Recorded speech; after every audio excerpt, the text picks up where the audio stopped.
आप सुन रहे हैं उजाला फिल्मी शो के माध्यम से मालिक अंगद कुशवाहा गायिका बाड़ी कर अपन सुर बटे हमार सुर बा आवत चाहत में अतिही न लागे और की आवत चाहत में तेरी न लागे जाए के बा काफी बन जा और के जैसे घोड़ा के रेस दे सताना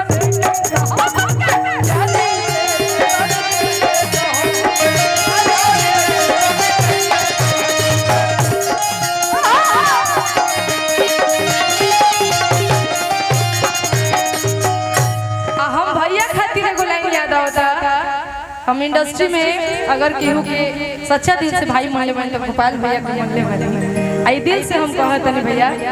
बहुत बहुत यहां खातिर एगो लाइन हम बोलो कि तोरा बिन नीक नहीं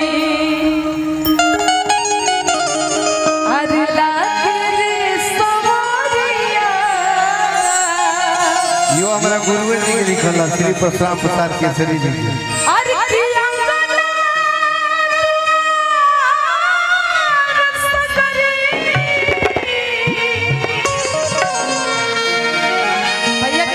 त्रुटि होई त माफ करो अरे की अंगना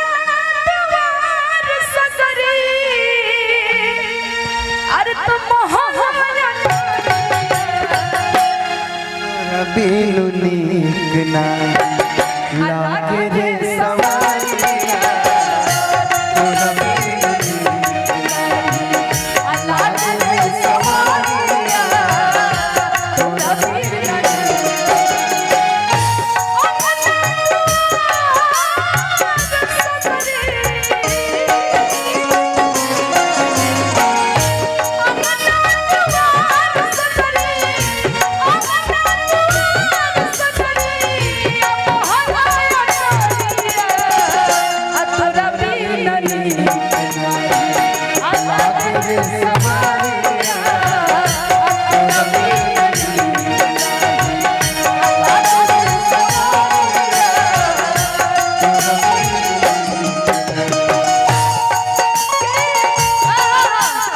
भैया रोगाई ना गोरिया चांद के चुरिया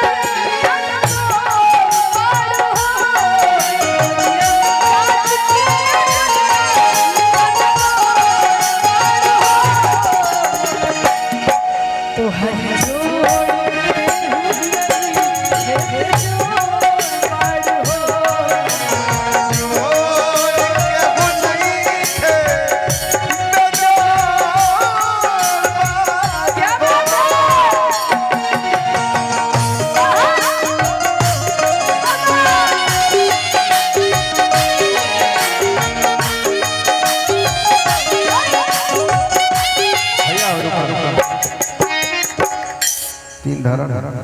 देखो ई जब गावत तरी दीपिका ना लागत का ना हाई स्किल से गावत हम बहुत एगो सही बात बताई कि भोजपुरी में सबसे लो स्किल से गावे वाली गायिका के नहीं बैठिए मैं बता रहा हूँ संगीत की बात 2 मिनट बैठ हाँ चाचा हम बात कर रहा 2 मिनट बाबा जी बैठ जाइए 2 मिनट भोजपुरी में सबसे लो स्केल से गावे वाला कल्पना बाड़ी आ लोग सुनेला त कहेला कि कतना ऊंचा से गावतिया इसे कि हम फिल्म में गौले बनी हम आ कल्पना संगे गौले बनी जा उ 2-2.5 से गावेली तू 2 से गावता जाना ढाई ना लागत कि कबारी एक बनू एकदम तू जैसे हम कैसे गाए हमनी के 4-5 से गावे वाला आदमी कम से कम 3 तो धरो खाली कौन बात है मेरे वाला हम मैनेज कर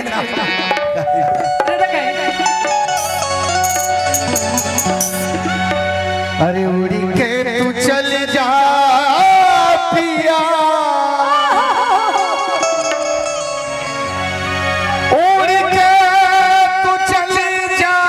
जिया अब पियो के देसा किया हो राम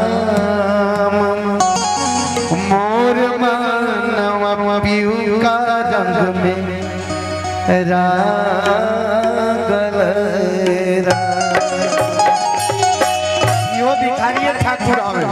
भिखारी ठाकुर तो विदेशिया लिखले बन ना बिल्कुल बिल्कुल के गवना कराई के आ घरे बैठाई के अरे अपने पुरुबा पर लगे बटोई। अब छपरा सिवान में आई आप महेंद्र मिश्र आ भिखारी के ना गाई तो बड़ी बेईमानी हुई। यही से ही गौली है बुद्धिमान कलाकार बा तई विदेशी नाटक प्रसंग बा एगो नाटक बा हम दू लाइन बताओ तनी कि विदेशी कलकत्ता गइल बने जाई रहेली हां कमाए खातिर अब प्यारी उनकर पत्नी घरे बाड़ी लेकिन कह के गलन कि जल्दी आई अब लेना आइल रास्ता से बटो ही रास्ता धके जाता बाबा उनकरा ले कहतन कि जा देते तनी खोजले आई पूछो तो तोर मरद कैसन बा आखिर पता रही तब तो खोजाओ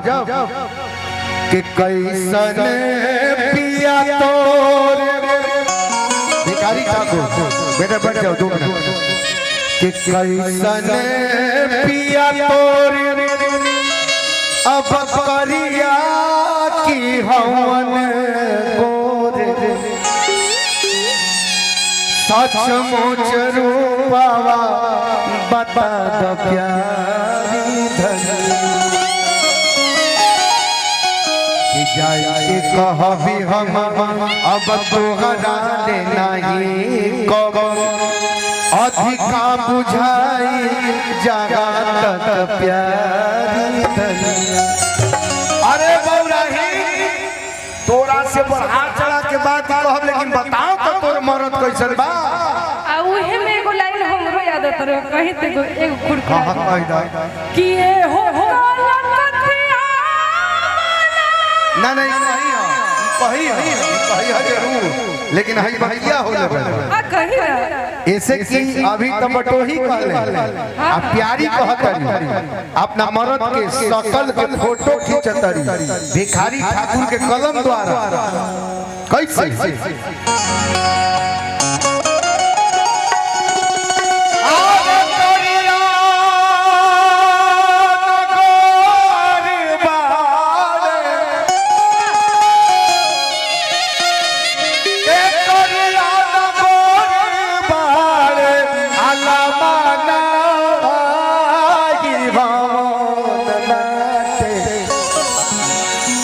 मझिला जवान श्याम सुंदर बटोइया और पहचान का धनंजय भैया कि घूठी पर ले धोती कोर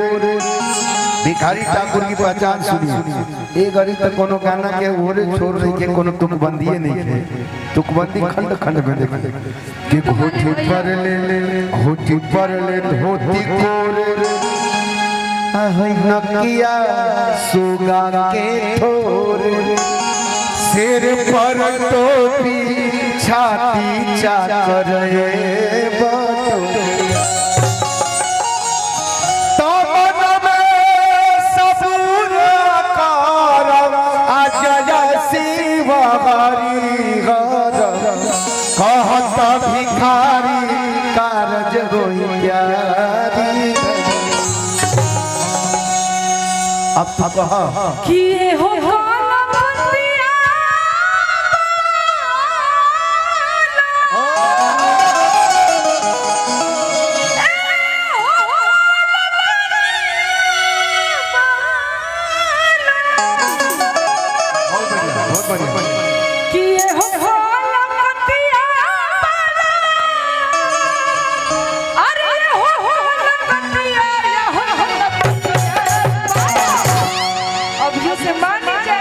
अरे कहता नी मान जाइता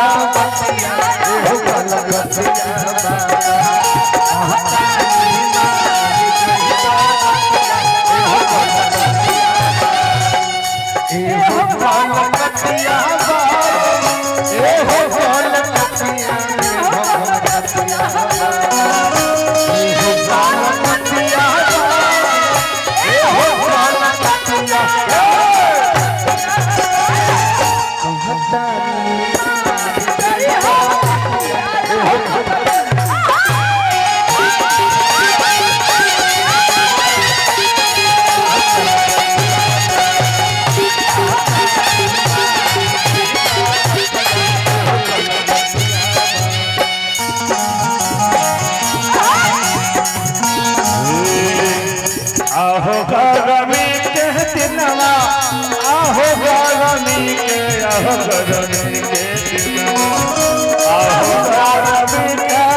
भागल बोले एक लाइन हम गाई नहीं बोले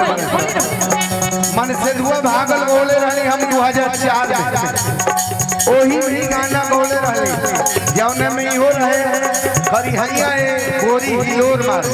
ओही कैसे जवाब मेरा एही में धराइल बाटे एही में धराइल बाटे ननद के गवनवा हो घर एही में धराइल बाटे ननद के गवनवा हे हे हे ननद के गवनवा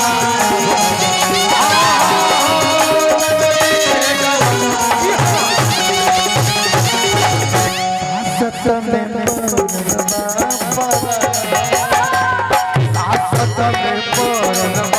आहो कर दे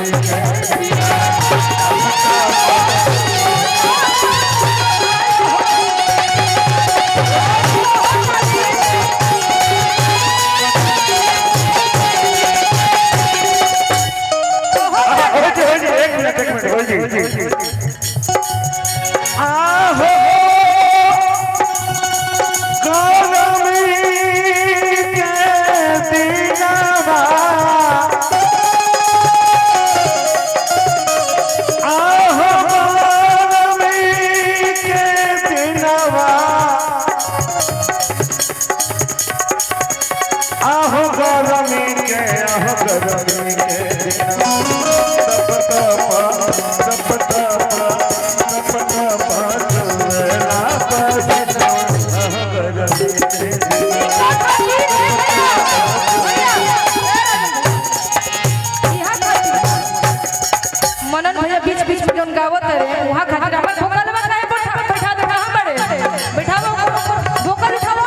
परमेश्वर कुमार ओझा जी बाबा के 500 रुपया देंगे बहुत बहुत धन्यवाद हेलो हेलो बहुत बहुत बाबा के यहाँ खातिर को लाइन याद आवता गुण तोर परी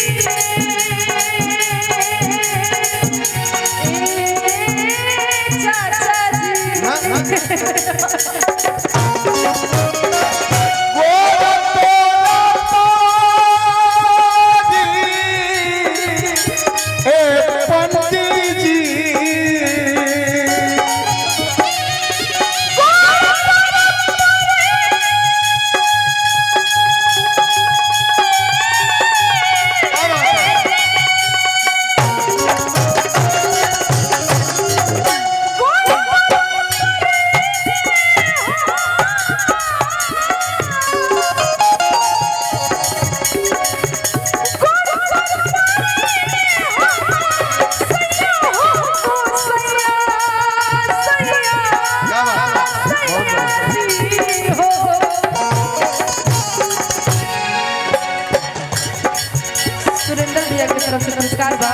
जन्म बर के भूखे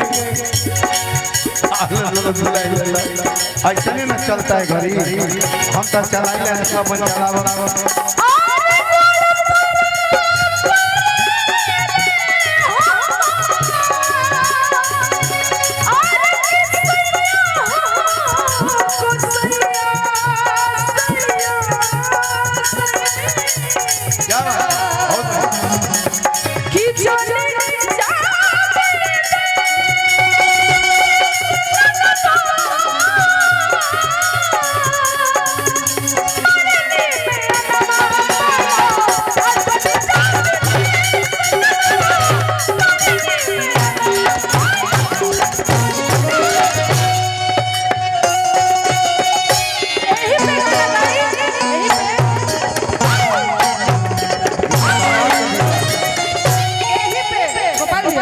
इता बाबा गावेलन हो भूल गए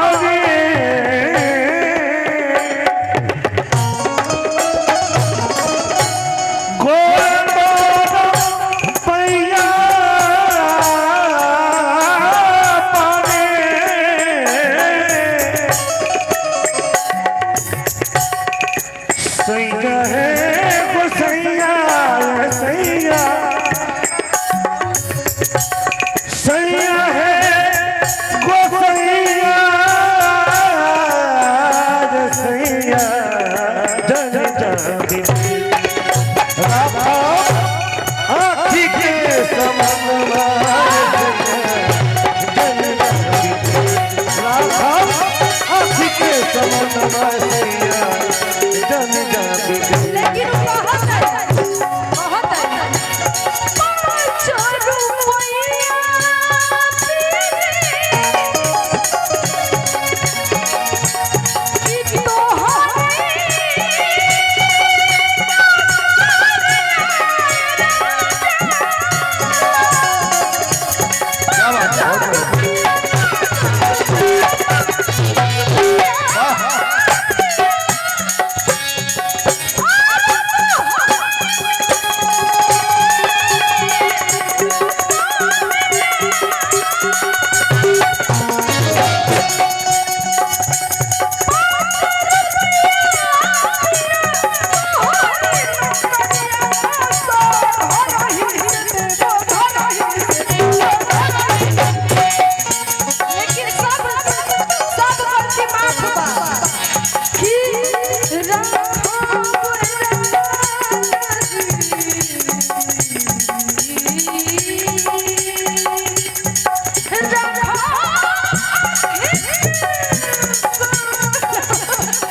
क्या हुआ दिल के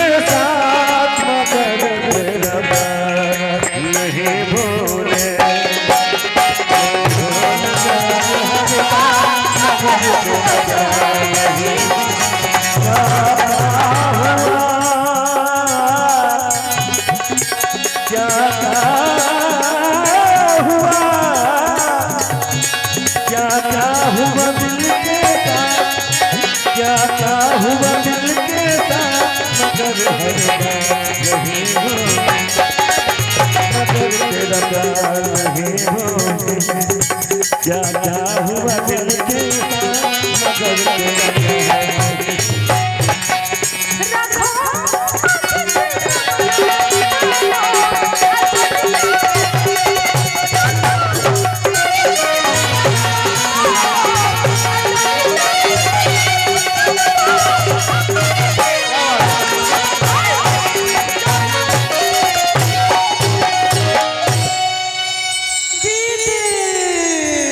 वाह वाह बहुत